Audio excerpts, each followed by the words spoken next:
할렐루야. 네, 한 주간 평안하셨습니까? 너무나 좋은 주일입니다. 벌써 12월이에요. 그렇죠? 시간 정말 빠릅니다. 2023년도 마무리하는 시점인데 작심 3일로 계획 세웠던 것들 기억에 나시는 것들이 있다면 아직 늦지 않았습니다. 한 달 동안 잘 계획하셔서 못하셨던 것들 한번 해보시는 것도 너무나 좋습니다. 우리 좌우 앞뒤에 계신 분들과 이렇게 인사하겠습니다. 잘 오셨습니다. 잘 오셨습니다. 또 이렇게 인사할까요? 얼굴을 뵈니 너무나 좋습니다. 뵈니 너무나 좋습니다. 네, 좋습니다. 예, 오늘 저는 창세기 13장 14절에서 18절까지의 본문을 근거로 그들은 왜 서로 다른 선택을 했나 라는 제목으로 은혜를 나누고자 합니다. 말씀 제목이 길어요. 잘 따라 하셔야 돼요. 아셨죠? 그들은 왜 서로 다른 선택을 했나. 네, 이런 제목으로 함께 나누고자 합니다. 지난주 말씀 기억하시나요? 하나님께서 아브라함에게 명령하셨죠. 떠나라. 떠나라. 그런데 그 떠나라는 명령이 사실은 우리가 생각하는 것처럼 이사를 하는 수준이 아니었고 단순히 여행을 가는 수준이 아니었죠. 당시의 상황 가운데서 보면은 목숨을 거는 떠남이었고 많은 것들을 내려놔야만 하는 떠남이었습니다. 그럼에도 불구하고 아브라함은 어떻게 그 자리를 떠날 수 있었습니까? 첫 번째로 나누었던 것은 포기했기 때문에 떠날 수 있었죠. 무엇을 포기했을까요? 지금까지 자신이 살아왔던 과거부터 현재까지 살아왔던 모든 방법과 삶의 방식들을 다 포기해야만 했습니다. 또 현재 자신을 지켜줄 것 같았던 그 가족들과 친척과 지인들을 다 포기해야만 했고 자신이 계획했던 그 미래마저도 다 포기해야만 했기 때문에 포기했었기 때문에 떠날 수 있었다라는 거예요. 그가 어떻게 그렇게 포기를 할 수 있었을까요? 함께했던 많은 가족들과 많은 지인들이 있었음에도 불구하고 하나님께서는 아브람만 지명하셔서 말씀하셨기 때문에 그 부르심에 순종할 수밖에 없었고 그가 떠나야 할 이유를 하나님의 말씀에서 찾았던 것입니다. 더 나아가서 그가 떠날 수 있었던 것은 하나님의 약속이 있었기 때문에 그러하였죠. 하나님께서 약속하신 그 모든 축복과 보호하시겠다라는 그 말씀을 그는 꼭 믿었기 때문에 그 자리를 떠날 수 있었다라고 말씀드렸습니다. 하지만 그가 떠난 다음에 마주했던 현실은 어떠하였습니까? 너무나 좋은 일만 있을 것 같았지만 기근을 맞이하게 되죠. 그래서 그 떠났을 때에는 너무나 충만한 믿음이라고 얘기해야 될까요? 야, 나 이제 하나님 말씀에 순종을 떠난다라고 했지만 눈앞에 닥친 현실과 어려움은 그의 믿음이 어느 순간 다 사라지게 만들었습니다. 그는 하나님께서 분명히 내가 내게 지시할 땅으로 가라라고 말씀하셨음에도 불구하고 그는 하나님께 묻지 않았고 하나님의 말씀을 기다리지도 않은 채 일반 사람들이 보통의 사람들이 하는 행동, 기근이 생기면 당연히 애굽으로 가는 것 당연한 거 아니냐라는 마음으로 애굽으로 떠나게 되었죠. 우리의 신앙이 이럴 수 있다라는 거예요. 어느 순간 내가 하나님을 만난 그 뜨거움과 그 열정을 가지고 나아가지만 우리가 눈앞에 있는 어려움과 현실을 마주하게 되면은 어느 순간 나의 믿음은 다 사라져버리고 하나님의 뜻은 다 잊혀지고 살아갈 때가 있다는 것입니다. 오늘 말씀이 이어서 보면 이렇게 떠나서 그 애굽 땅에 갔던 그 아브라함의 삶은 어떻게 되었습니까? 결국엔 자신의 아내를 누구로 소개할만 했죠? 누이라고 소개할만 했던 상황이 되었습니다. 아내를 궁으로 보낸다라는 것, 그것은 무엇을 의미할까요? 하나님의 뜻을 저버리는 것이었습니다. 왜 그럴까요? 하나님은 분명히 아브라함의 아내 사라를 통하여서 분명히 자녀를 주겠다고 말씀하셨는데 이 아내를 애굽의 왕 바로에게 보낸다라는 것은 하나님의 말씀을 신뢰하지 않는다라는 거고 하나님을 향한 믿음을 저버리겠다는 행동과 다르지 않았다라는 것입니다. 이렇게 본다면 남편으로서 굉장히 무능력한 사람입니다. 그렇죠? 남편으로서 굉장히 무책임한 사람이고 하나님의 약속을 믿고 따르겠다고 했던 그의 믿음도 다 사라져버린 상황이었다라는 거예요. 여러분들의 남편이 여러분들을 어디로 이렇게 팔아버린다면 그 남편 끝까지 신뢰하며 살아가실 수 있으시겠습니까? 다 살 수 있어요? 이야, 대단한 믿음을 소용을 한 우리 성도님들 대단하십니다. 일반적이지는 않은 상황입니다. 믿고 싶지도 않고 설교 강단에서 얘기하기 그렇지만 꼴도 보기 싫을 거예요. 그렇죠? 사실 그럴 거예요. 그런데 이러한 무능력하고 무책임하고 믿음이 없어져 버린 것과 같은 이런 아브라함의 모습을 보니 하나님께서 가만히 있지 않으십니다.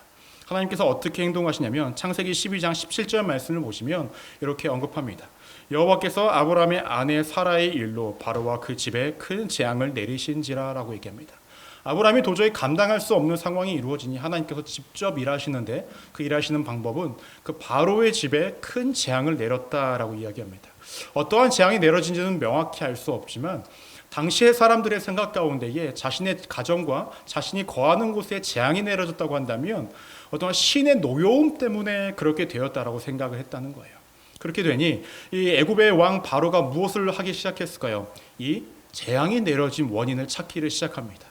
근데 최근에 자신에게 새롭게 일어난 일은 딱 한 가지밖에 없는 거예요. 무엇입니까? 아브라함의 아내 사레를 자신의 아내로 맞아들인 거 하나밖에 없는 것입니다. 그래서 그 사실을 알게 되어서 어떻게 행동을 하냐? 창세기 12장 20절 말씀을 보시면 이렇게 언급합니다. 함께 읽어볼까요? 시작. 바로가 사람들에게 그의 일을 명하매 그들이 함께 그의 아내와 그의 모든 소유를 보내었더라 라고 얘기합니다. 자신의 집에 재앙이 내려진 것을 보고 그 원인을 찾아서 바로 왕이 했던 것은 간단합니다. 내쫓습니다. 쫓아서 얼른 떠내라고 말을 하는 것입니다. 근데 참으로 아이러니한 사건이 발생이 돼요. 분명히 아브라함은 믿음 없는 행동을 했습니다. 그런데 그의 삶은 어떻게 된지 아십니까? 애굽을 떠났을 때에 굉장한 큰 부를 얻게 되었다라는 거예요. 창세기 12장 16절 말씀을 보시면 이렇게 언급합니다. 이에 바로가 그로 말미암아 아브라함을 후대함으로 아브라함이 양과 소와 노비와 암수 나비와 낙타를 얻었더라라고 얘기합니다. 아내를 내어준 결과로서 저 많은 가축들과 부를 얻게 되었다라는 거예요. 그런데 더 재미있는 건 이 줬던 것을 뺏을 만도 한데 뺏지 않아요. 그냥 다 갖고 떠나라는 거예요. 다 갖고 떠나라는 겁니다. 그리고 이렇게 떠나게 되었다라는 것입니다.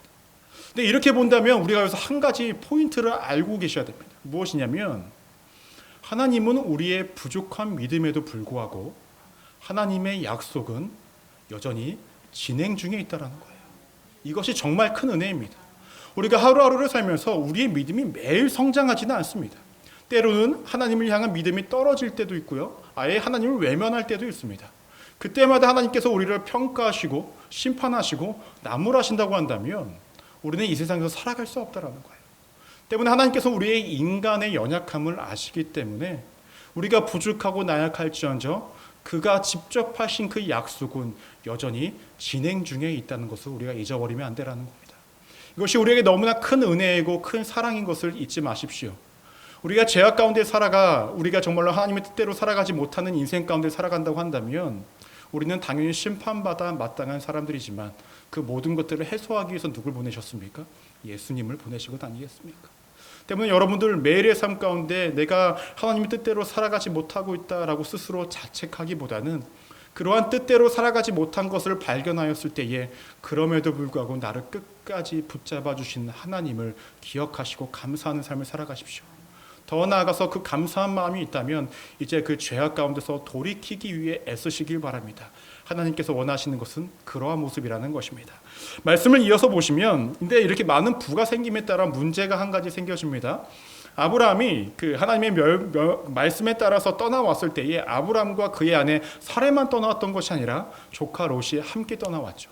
근데 저렇게 생긴 그 부를 통하여서 이 둘의 어떤 가축도 많아지고 부도 점점 늘어나게 되었다라는 거예요. 때문에 이들이 한 곳에서 함께 살기가 힘들어졌다고 성경에서는 이야기합니다. 창세기 13장 8절에서 9절 말씀 우리 함께 읽어볼까요? 시작. 아브라함이 롯에게 이르되 우리는 한 친족이라 나나 너나 내 목자나 내 목자나 서로 다투게 하지 말자. 내 앞에 온 땅에 있지 아니하냐. 나를 떠나가라. 내가 좌하면 나는 우하겠고 내가 우하면 나는 좌하리니 라고 이야기하고 있습니다. 함께 더 이상 작은 공간에서 살아갈 수가 없었기 때문에 더 이상 우리의 종들이 싸우게 하지 말고 우리의 마음의 불편함을 겪지 말고 우리 이제 서로 나눠지자. 그런데 너가 먼저 선택해라. 너가 좌하면 내가 우하고 네가 우하면 내가 좌하겠다라고 얘기합니다. 그런데 우리의 입장에서 참으로 이상합니다. 미국은 모르겠어요. 한국 사람들은 일반적으로 어르신들이 먼저 고르는 것이 일반적이지 않습니까? 미국은 어떠한가요? 미국도 그런가요? 미국은 여성분들이 먼저 고르나요? 미국은 안 고르나요?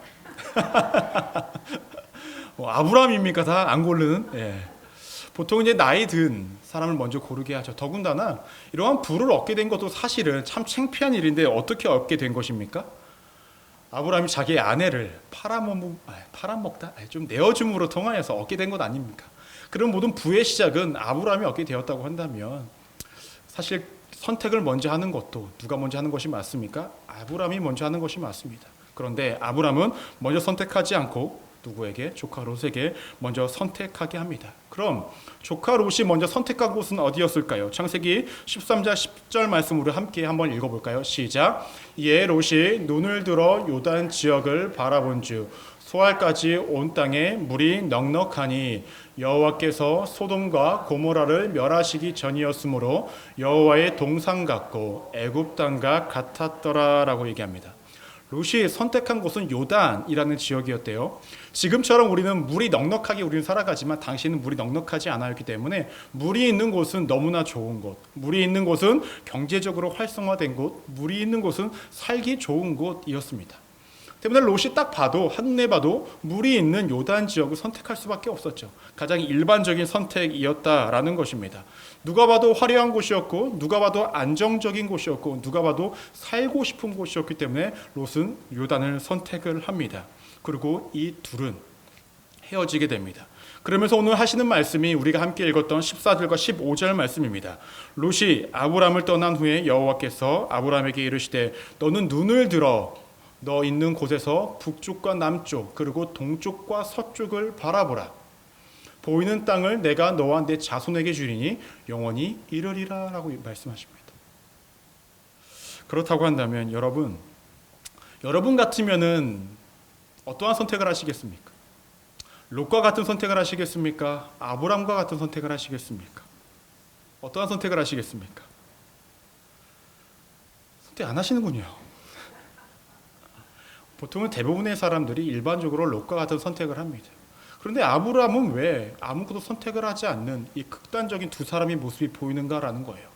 왜 그럴까요? 우리가 이것을 알기 위해서는 첫 번째 기억하셔야 될 것이 있습니다. 그것은 무엇이냐면요.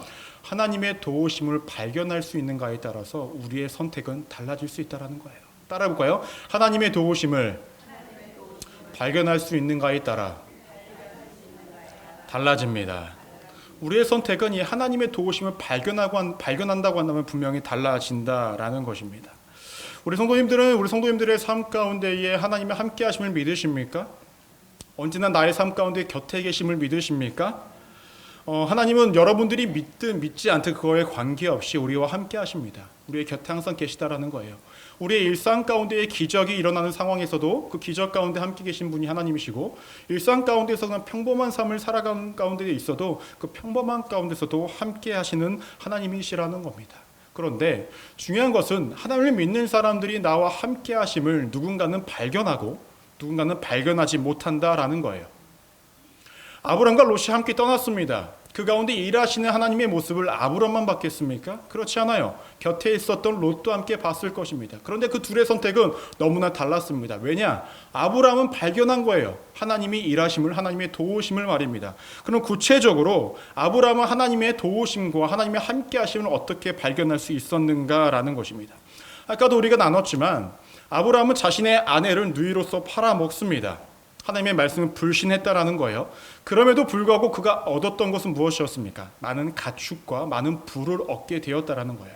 더 나아가서 여러분들의 가정 가운데 누군가를 통하여서 재앙이 내려져요. 여러분들은 가만히 계시겠습니까? 사실 욕이라도 한 바가지 해주고 싶죠. 그 인간적인 마음 아닙니까? 저 사람 괜히 와가지고 거짓말해가지고 우리 가정에 재앙이 내려요. 그 욕이라도 한 바가지 해주고 싶죠. 더구나 내가 줬던 것이 있으면 다 뺏고 싶죠. 그런데 하나님께서는 이 아브람을 안전하게 하셨습니다. 그 어디 하나 다치지 않게 하셨고 더군다나 받았던 모든 부와 모든 가축들도 함께 가지고 떠날 수 있게 만들어 주셨다라는 거예요. 이렇게 살다 보니 아브람의 입장에서는 자신의 삶은 자신의 힘과 능으로 살아가는 것이 아니라 하나님의 도우심과 하나님의 함께 하심으로 살아갈 수 있다라는 것을 발견하게 되었다라는 거예요.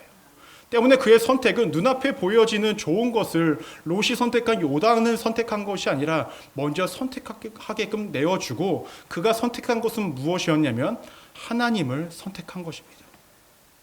하나님을 선택한 것이 무엇일까요? 내가 살아가는 인생길 위에 이제는 내가 어디로 가야만 내 삶이 평안하고 안전하고 모든 것들이 충족되어진다고 생각하는 것이 아니라 내가 어디를 가든 그것에 관계없이 내가 누구와 가는지가 중요함을 깨달았다라는 것입니다. 누구? 하나님을 선택함으로 내가 가는 그곳이 하나님이 함께 계신다고 한다면 그곳이 가장 바른 길이고 가장 옳은 길이고 가장 안전한 길임을 알았기 때문에 그는 선택을 뒤로하고 가만히 있었다라는 거예요. 그 가만히 있었다라는 것은 하나님을 선택했다라는 것입니다. 이 같은 사실은 너무나 중요합니다. 우리가 기도할 때에 전에도 말씀을 드렸지만 우리가 원하는 것들을 하나님 앞에 다 이야기합니다. 너무나 좋아요. 그것도 좋은데 답을 드리는 기도를 하지 마십시오. 그 답은요, 내 경험에 따라 나의 어떤 상황에 따라 나의 만족에 따라 드리는 하나의 답안을 제시해 드린다라는 거예요. 하지만 하나님께서는 우리에게 명확히 말씀하십니다. 너가 만약 내가 너와 함께함을, 내가 너를 돕는 하나님임을 믿고 있다고 한다면 너가 나에게 답을 요구하는 것이 아니라 답을 주는 것이 아니라 너와 함께는 나를 좀 바라봤으면 좋겠다라고 말씀하신다라는 거예요. 내가 너와 함께 있다고 한다면 너를 사랑하는 내가 가장 좋은 걸로 너에게 충족시켜주지 않겠니? 너가 가는 그 길에 내가 함께 있다고 한다면 너가 내 손을 잡고 갈 수 있다고 한다면 그 길이 가장 안전한 길이 되지 않겠니? 라고 우리에게 오늘 말씀하고 있다는 거예요. 아브라함은 이것을 명확히 깨달았고 명확히 알았고 명확하게 발견했기 때문에 그 어떠한 선택을 하지 않고 하나님만 바라보고 있었다라는 거예요. 때문에 넉넉히 조카 롯에게 그 좋은, 눈에 보기에 너무 좋은 그 요단 지역을 내어줄 수 있었다라는 것입니다. 이 같은 사실은 우리가 너무나 명확하게 기억해야 한다라는 거예요. 왜 기억해야 될까요? 요단을 선택한 롯의 결과가 어떻게 이루어졌을까요? 창세기 14장 14절에서 15절 말씀을 우리 함께 읽어보도록 하겠습니다. 시작. 아브람이 그의 조카가 사로잡혔음을 듣고 집에서 길리고 훈련된 자 380명을 거느리고 단까지 쫓아가서 그와 그의 가신들이 나뉘어 밤에 그들을 쳐 부수고 다메섹 왼쪽 흐바까지 쫓다가라고 얘기합니다. 롯은요, 자신이 선택한 그 요단 지역에서 어떠한 일이 발생이 되어지냐? 전쟁에 휩싸이게 됩니다. 자신 눈에 보기에 너무나 좋은 곳이었는데 그곳에 가서 마주한 현실은 전쟁에 휩쓸려서 어떻게죠? 포로로 끌려가게 되었다라는 거예요. 이 포로로 끌려가게 된 것을 누가 듣게 됩니까? 이 아브라함이 듣게 돼요. 이것을 듣자마자 아브라함은 자신이 거느리고 있는 사람들을 데리고 이제 롯을 구하러 갑니다. 롯을 구하러 갔을 때에 단순히 롯만 구해왔던 것이 아니라 롯과 함께 떴던 사람들, 그가 가지고 빼앗겼던 모든 재산과 부까지도 다 가지고 오는 것을 볼 수가 있었다라는 것입니다. 롯은 자신이 선택한 길을 갔습니다. 때문에 자신이 그 선택에 대한 결과를 책임져야만 했다라는 거예요. 하지만 아브라함은 하나님을 선택했습니다. 때문에 하나님을 선택한 그는 하나님이 책임져 주는 인생을 살아갈 수 있었다라는 거예요. 분명히 눈앞에 봤을 때는 굉장히 불리한 길을 선택한 것 같았고, 굉장히 불만족스러운 길을 선택한 것 같았고, 굉장히 어리석은 길을 선택한 것 같았지만 하나님을 선택한 그 길이 내 눈앞엔 불합리해 보이고 불안해 보이고 모자라 보인다 할지라도 하나님이 함께 하신 그 길이 가장 안전한 길이고 가장 합당한 길임을 오늘 말씀에서 보여주고 있었다라는 것입니다.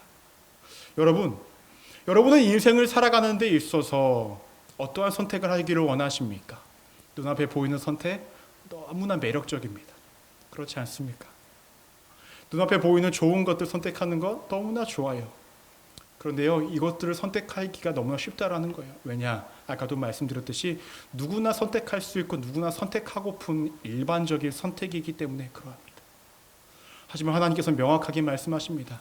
나는 너가 세상 사람들, 나를 모르는 사람들이 선택하는 일반적인 길을 선택하기보다는 나를 선택했으면 좋겠다. 나를 선택하면 나를 선택한 너의 길은 내가 책임져 줄게 라고 명확하게 이야기하고 있다는 것입니다. 저는 우리 성도님들이 이러한 선택을 하시기를 소망합니다. 불안한 선택일 수 있습니다. 때론 불합리적인 선택일 수가 있고요. 세상 사람들이 보기에는 어리석은 선택이라고 이야기할 수도 있습니다. 하지만 여러분, 그 결론을 보시면 명확하게 드러납니다. 그 길이, 그 선택이 가장 바른 선택이었고 가장 옳은 선택이었고 가장 안전한 선택이었다라는 것입니다. 그러하기 위해서는 여러분 뭘 하셔야 됩니까? 하나님의 도우심을 매일의 삶 가운데 발견하셔야 됩니다. 그렇지 않고는 우리가 그 선택을 할 수가 없다라는 거예요. 그것을 발견하지 못하면 우리도 롯과 같은 선택을 할 수밖에 없다는 것입니다. 매일의 삶 가운데 내 삶 가운데에 일하시고 내 평범한 일상 가운데 함께 하시는 하나님을 발견하셔서 하나님이 원하시고 내 삶을 가장 안전케 인도하시는 그 선택을 하시는 우리 믿음의 성도님들 되시기를 주님의 이름으로 축원합니다. 두 번째로 기억하셔야 될 것은 무엇이냐면요, 하나님의 말씀을 기억하는가에 따라서 우리의 선택은 달라진다라는 거예요. 두 번째로 우리 한번 따라해 보시겠습니다. 하나님의 말씀을 기억하는가에 따라서 달라집니다. 네. 아브라함은 분명히 본인은 실수라고 여기긴 하겠지만 우리가 봤을 때는 실수인 것처럼 안 느껴지는 아내를 팔아먹는 그러한 사건을 분명히 했습니다. 근데 그 전에 먼저 큰 사건이, 큰 실수가 무엇이었을까요? 하나님께 묻지도 않고 하나님의 말씀을 기다리지 않은 채 애굽으로 떠나갔다라는 거예요. 하나님께서는 분명히 명확하게 말씀하셨습니다. 내가 내게 지시할 땅으로 가라라고 말씀하십니다. 그렇다고 한다면 앞으로 아브라함이 가는 모든 길에 그 앞자리에, 그 앞에는 아브라함이 서서 가는 것이 아니라 하나님이 앞장서서 가시겠다라는 거예요. 하나님의 인도하심이 없는 그 길은 너가 가지 말고 기다리거나 아니면 하나님이 인도하시는 그 길로 가야 된다는 것을 의미합니다. 하지만 아브라함이 그 눈앞에 있는 현실적인 문제로 인하여서 하나님의 말씀을 잃어버린 채 살아갔다라는 거예요. 그런데 이제 다시금 현실적인 문제 앞에 놓인 것이 아브라함이었습니다. 자신의 종들과 자신의 조카 롯의 종들이 함께 지속적으로 싸우는 모습을 통하여서 더 이상 같이 살아갈 수 없어 나누어질 수밖에 없는 상황 가운데에 이러한 현실적인 문제 앞에 놓여져 있었다라는 거예요. 그때에 아브라함은 무엇을 기억해냈습니까? 내가 내게 지시할 땅으로 가라 라는 이 말씀을 기억해냈고, 너를 저주하는 자에게는 저주를, 너를 축복하는 자에게는 축복을 주겠다라는 이 말씀을 누가? 아브라함이 기억해냈다라는 거예요. 때문에 이 말씀을 기억함으로 통하여서 그의 선택은 아무것도 선택하지 않을 것을 선택합니다. 조카 롯은 눈에 보기에 좋은 것을 선택했지만 아브라함은 아무것도 선택하지 않을 것을 선택했습니다. 왜냐? 이번에도 하나님께서 아무런 말씀을 하시지 않았기 때문에 그러합니다. 그런데요, 참으로 재밌습니다. 조카 롯이 떠나간 뒤에 어떠한 일이 발생이 되는지 아십니까? 14절을 보시면 롯이 아브라함을 떠난 후에 여호와께서 아브라함에게 이르시되라고 얘기합니다. 조금만 더 아브라함이 빨리 움직였다면 또 동일한 죄악을, 실수를 반복할 뻔했습니다. 그러나 그가 기다림을 통하여서 하나님의 말씀을 기억함으로 통하여서 어떻게 합니까? 하나님이 말씀하시기 시작합니다.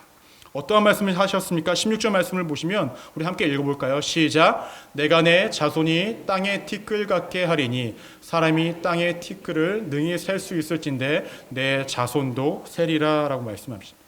15절과 16절 말씀 보시면 하나님께서는 다시금 약속을 하세요. 뭐라고? 내가 보는 모든 땅을 줄게. 전에 말씀하신 것처럼 내게 땅을 줄게 라고 말씀하신 그 축복을 말씀하십니다.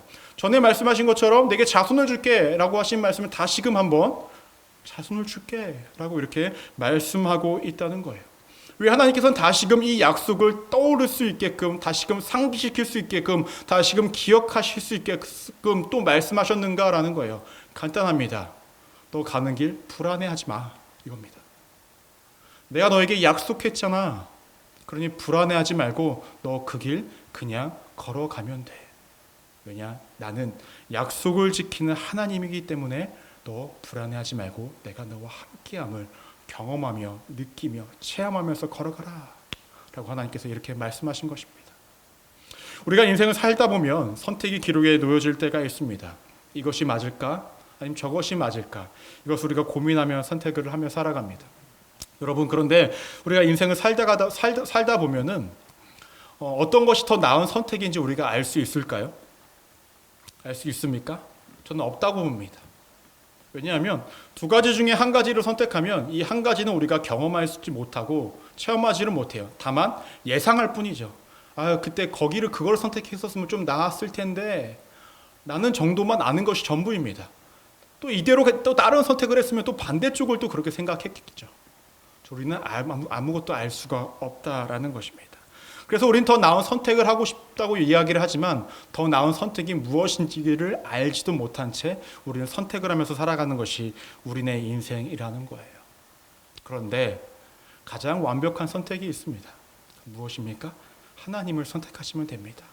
그 길은 다른 것들을 견줄 필요도 없이, 다른 것들을 예상해 볼 필요도 없이, 다른 것들을 기대해 볼 필요도 없이 가장 나에게 좋은 길, 완벽한 길이라는 것입니다. 하나님을 선택하는 것이 제가 명확하게 말씀을 드립니다. 정답이라고 말씀드립니다. 왜 제가 정답이라고 이야기할까요? 답이라고 말씀을 드리지 않고 정답이라고 말씀을 드리는 이유는 답이라는 것은 여러 개가 있을 수 있습니다. 하지만 정답은 유일하게 하나입니다. 믿으십니까? 다시 한번 말씀을 드립니다. 하나님을 선택하는 것이 무엇이라고요? 정답입니다. 목소리가 적어요. 여러 가지 답을 또 선택하실 것 같은데 하셔도 돼요. 근데 고생만 또 엄청 하다가 또 나중에 선택하지 마시고, 다시 한번 말씀드립니다. 하나님을 선택하는 것이 무엇입니까? 아이고 좋습니다. 속이 시원하네요. 하나님을 선택하는 것이 정답입니다. 여러분 잊지 마시기를 바랍니다. 분명히 하나님을 믿으면서 살아가는 사람들이 많이 있습니다. 하지만 그 가운데 하나님을 선택하는 자들은 생각보다 그렇게 많이 없습니다. 롯도 아브라함과 곁에 함께 있었고 하나님을 똑같이 체험하고 살아갔지만 롯은 자신의 구미에 맞는, 자신이 보기에 좋은 곳을 선택하는 것이 그의 선택이었습니다. 이것이 일반적인 선택입니다. 하지만 아브라함은 마음이 조급했을 거예요. 저 땅 보기에 너무나 좋은데 요단 땅 내가 선택해야 되는데 롯이 저기만 선택하지 마라. 그 많고 많은 중에 하필 거기를 선택해. 그러한 마음이 들지 않았을까요? 그럼에도 불구하고 조금만 더 인내하고 조금만 더 참아보고 조금만 더 기다려본다면 하나님이 바로 이제 말씀하신다라는 거예요. 그 인내의 기간이, 그 참음의 기간이 굉장히 고통스럽게 느껴질 수가 있습니다. 또 남이 먼저 선택한 그 길이 너무나 배 아프게 느껴질 수도 있어요. 하지만 하나님을 선택하지 않은 길이었다고 한다면 그 길은 내게 결코 좋은 길이 아니라는 것입니다. 말씀에서 명확하게 드러나지 않습니까? 말씀을 정리하고자 합니다. 여러분들은 어떠한 선택을 하시겠습니까? 어떠한 선택? 선택의 기로가 지금 있으신 분들이 있으십니까? 그렇다고 한다면 먼저 무엇인가를 선택하기에 앞서, 내 눈에 보기에 좋은 것들을 선택하기에 앞서, 나의 경험을 빗대어 무엇인가를 선택하기에 앞서 먼저 잠잠히 하나님의 말씀을 기다려 보시기를 바랍니다. 그리고 과거의 내 삶 가운데 인도하신 그 하나님을 발견해 보시기를 바랍니다. 그 가운데에 분명히 답이 있습니다. 하나님 나를 어떻게 인도하시고자 하는 하나님의 마음들이 그 안에 다 깃들여 있다는 거예요. 그것을 발견해야만, 그 말씀을 기억해야만 우리는 반복되는 실수 가운데 살아가지 않을 수 있다는 것입니다. 여러분 롯이 되시겠습니까? 아브라함이 되시겠습니까? 아이고 좋습니다. 답은 명확히 알죠. 하지만 현실 앞에 마주하고 있는 현실 가운데서도 반드시 아브라함의 길을 선택하시는 우리 믿음의 성도님들 되시기를 주님의 이름으로 축원합니다. 기도하시겠습니다.